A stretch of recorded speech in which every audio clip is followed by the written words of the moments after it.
Você já parou para pensar sobre como a empatia pode ser essencial para a sobrevivência da nossa espécie humana? Nesse vídeo, vamos refletir sobre a relação da empatia, moralidade e justiça através do entendimento do nosso cérebro social e a sua importância evolutiva. Mas vamos por parte. Vamos começar pelo contágio emocional, que é uma forma automática de comunicação. É a tendência que temos para imitar e sincronizar para assim convergir emocionalmente com o outro. Sabe quando você está conversando com alguém, quando você vê, você está falando com o mesmo sotaque que a pessoa? Então, essa é uma forma de contágio emocional.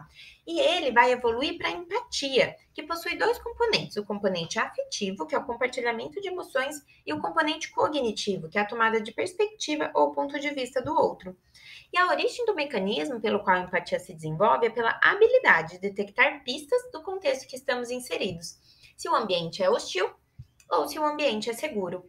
E esse mecanismo, essa capacidade perceptiva para identificar essas pistas contextuais é muito importante em termos evolutivos, porque é através dessa percepção que é possível a sobrevivência dos nossos bebês. É o que possibilita os mamíferos a discernir e reagir diferente dependendo da situação, para se proteger quando necessário e explorar quando possível. E também é necessário para a formação de laços dentro dos grupos. Esse mecanismo se dá devido aos circuitos subcorticais arcaicos. Para nossa autoproteção, os bebês já recém-nascidos possuem essa sensibilidade e a habilidade para discriminar vozes ameaçadoras de sons emocionalmente neutros, mesmo quando eles estão dormindo. Então, já nos primeiros dias de vida, a gente tem essa especialização em processar emoções. E olha que vozes com informações afetivas precisam de mais recursos de processamento do que aquelas sem afetos. E esses recursos vão se aprimorando e é o que vai desenvolver a teoria da mente. Quando os bebês percebem essas pistas de sofrimento do outro, eles também serão afetados por essa emoção negativa, como se fossem deles. Porque os seus cérebros ainda são imaturos e eles não são capazes de diferenciar o que é deles efetivamente e o que é do outro.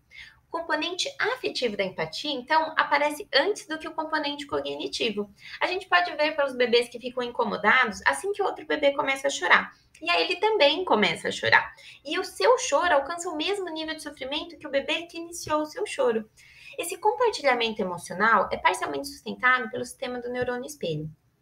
Portanto, o bebê vai tentar diminuir essa angústia, como uma forma de superar o sofrimento que é produzido e espelhado nele mesmo.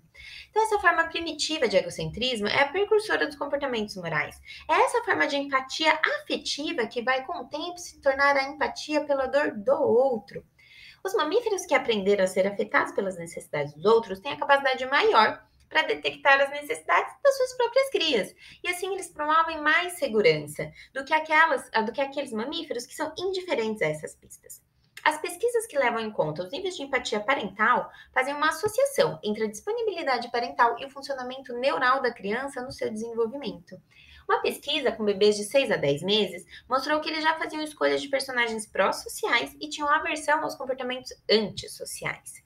E outro estudo verificou que bebês de 10 meses têm preferências pelas vítimas do que pelos seus agressores. Então a gente vê que a forma primitiva de empatia vem da sensibilidade ao dano ao outro e vai além de uma simples resposta ao sofrimento como consequência do contágio emocional. Os bebês de 21 meses e também de outros primatas já reconhecem e têm aversão à desigualdade.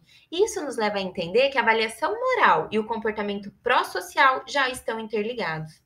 A hipótese é que a aversão ao dano de terceiros é uma plataforma necessária para a construção da nossa moralidade. É como se tivesse um núcleo moral, moldado pela seleção natural para facilitar a coesão social e a cooperação.